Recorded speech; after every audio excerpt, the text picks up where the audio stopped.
ऊंचा रहे। महर्षि स्वामी दयानंद की जय हो। नमस्ते, बहुत बहुत स्वागत करती हूँ मैं हरप्रीत कौर आप सभी का। मैं हूँ इस वक्त दिल्ली के जंतर मंतर में।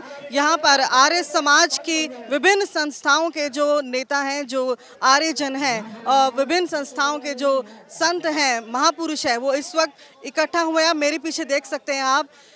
इनमें एक रोष है, रोष इस बात का कि स्वामी रामभद्राचार्य जी ने जो वक्तव्य दिया, जो उन्होंने बात कही थी कि महर्षि दयानंद जी ने एक भूल कर दी, उस भूल को, उस वक्तव्य को अभी तक उस पर माफ़ी नहीं मांगी गई है, जिसका रोष आप देख सकते हैं मेरे पीछे।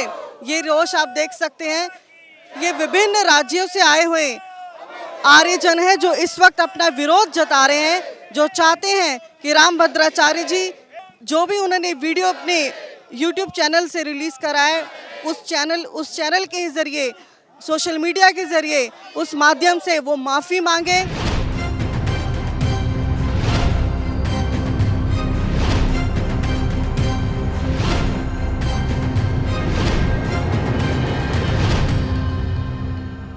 और रामभद्राचार्य जी, इस छोटे से कार्यक्रम को छोटा मत मानिएगा, ये एक प्रतिनिधित्व है। अपना वीडियो प्रैक्टिकल रूप में वापस लो, क्षमा मांगो, नहीं तो आप उसके लिए तैयार रहिए कि अब आप तैयार रहिए कि आंदोलन और उग्र रूप होगा। शास्त्रार्थ होंगे, शास्त्रार्थ को क्यों नहीं स्वीकार करते?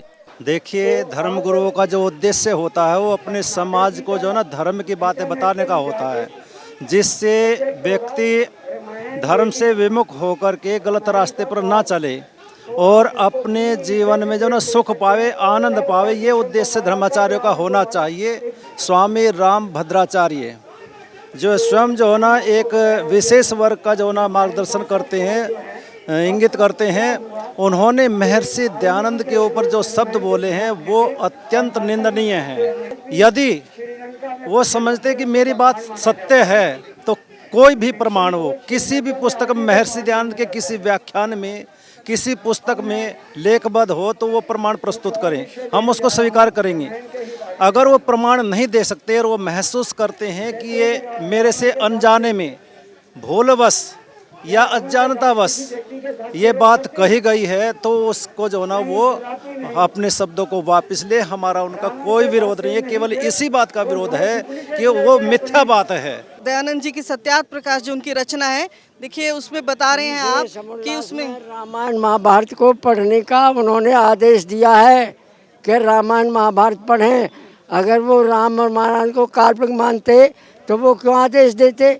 दूसरा, इसने मतलब राम और रावण को युद्ध जो वो लिखा है कि उसने रामचंद्र जी ने उसको दंड देकर रावण को और विभीषण को उस पर बिठाया, फिर वो काल्पनिक कैसे हो गई? वो खुद लिख रहे हैं।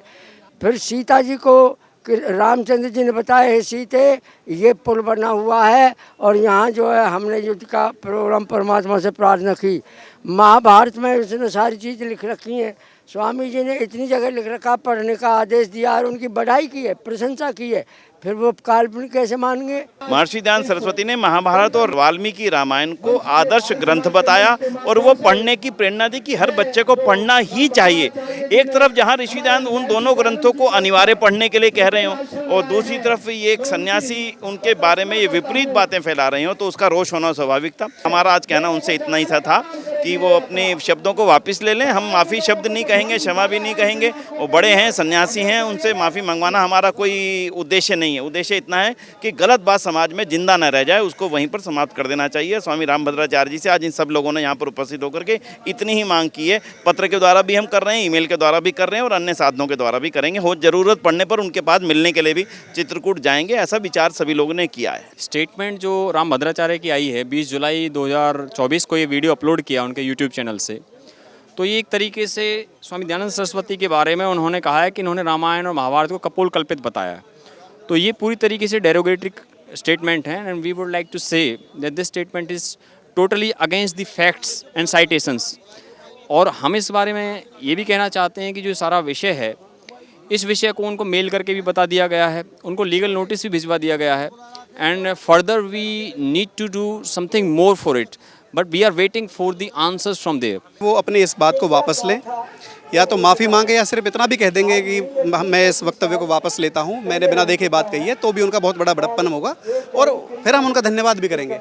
लेकिन ये उन्होंने बहुत बड़ा अपराध किया है, आर्य समाज के प्रति नहीं किया, बल्कि इस देश की जितने भी ऋषि मुनि हुए हैं उनकी संपदा जो सुरक्षित रखी गई है, वेद जो बेस है हमारे भारतीय संस्कृति का, उसके खिलाफ उन्होंने बात कही गई। तो महर्षि दयानंद जी को जाने बिना, सत्यार्थ प्रकाश को पढ़े बिना और जो ये वक्तव्य स्वामी रामभद्राचार्य जी का आया उसके विरोध में ये दिल्ली के जंतर मंतर में आप देख सकते हैं ये प्रदर्शन, ये विरोध जो जताया गया है शांतिपूर्वक।